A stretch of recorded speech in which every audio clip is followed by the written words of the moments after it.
ভারত বাংলাদেশকে খোঁচা দিয়ে যেন নিজেদের বিপদ টেনে আনলো। বাংলাদেশের সামরিক শক্তি বর্তমানে কতটা এগিয়ে আজ প্রকাশ করলেন।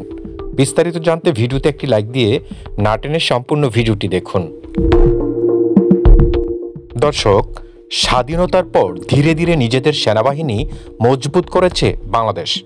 অত্যাধুনিক ক্ষেপণাস্ত্র থেকে শুরু করে মানববিহীন ড্রোন বাংলাদেশের সামরিক বাহিনীতে বিভিন্ন দেশের অস্ত্র সরঞ্জাম যোগ করা হয়েছে। বর্তমানে বাংলাদেশের সামরিক ক্ষমতা কতটা আপনি কি জানেন? না জানলে আজকে এই ভিডিওর মাধ্যমে আপনি সম্পূর্ণ জানতে পারবেন।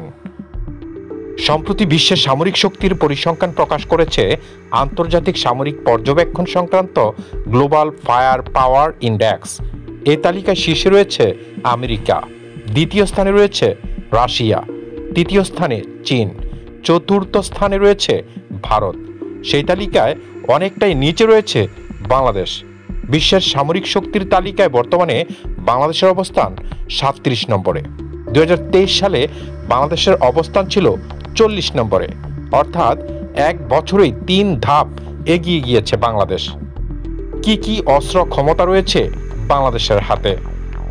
বাংলাদেশের সশস্ত্র বাহিনীতে বিগত 5 বছরে ক্ষেপণাস্ত্র সিস্টেম, ড্রোন, রণতরী সব 23 ধরনের অত্যাধুনিক যুদ্ধ সরঞ্জাম যোগ করা হয়েছে। চীন, তুরস্ক সহ 12টি দেশ থেকে এই অস্ত্র সরঞ্জাম ক্রয় করেছে। আগামী 2030 সালের মধ্যে বাংলাদেশের সেনায় আধুনিকরণ করার লক্ষ্যে স্থির করা হয়েছে। সেনাবাহিনীর জন্য 11 ধরনের, নৌবাহিনীর জন্য 8 ধরনের ও বায়ুসেনার জন্য 4 ধরনের যুদ্ধ সরঞ্জাম কেনা হয়েছে। এর মধ্যে surface two air missile system আনা হয়েছে চীন থেকে।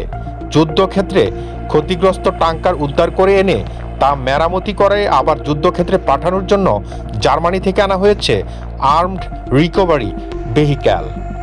বাংলাদেশের অস্ত্র ভান্ডারে যোগ করা হয়েছে আনম্যান্ড এরিয়াল ভেহিক্যাল এবং মানববিহীন ড্রোন। তুরস্ক থেকে আনা হয়েছে এই ড্রোন।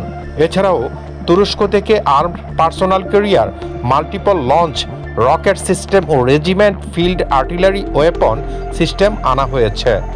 ইতালি থেকে ইউটিলিটি হেলিকপ্টার আমদানি করেছে বাংলাদেশ। কানাডা থেকে আমদানি করা হয়েছে স্যাটেলাইট নেটওয়ার্ক সিস্টেম। ব্রিটেন থেকে আনা হয়েছে MK5 এয়ারক্রাফট। ফ্রান্স থেকে আনা হয়েছে এয়ার রেডার। ইতালি থেকে ড্রোন ও জার্মানি থেকে প্রশিক্ষণ বিমান আনা হয়েছে। বাংলাদেশের নৌবাহিনীতে 2টি সাবমেরিন সহ 65টি যুদ্ধজাহাজ, 2টি হেলিকপ্টার ও 4টি মেরিটাইম এয়ারক্রাফট রয়েছে।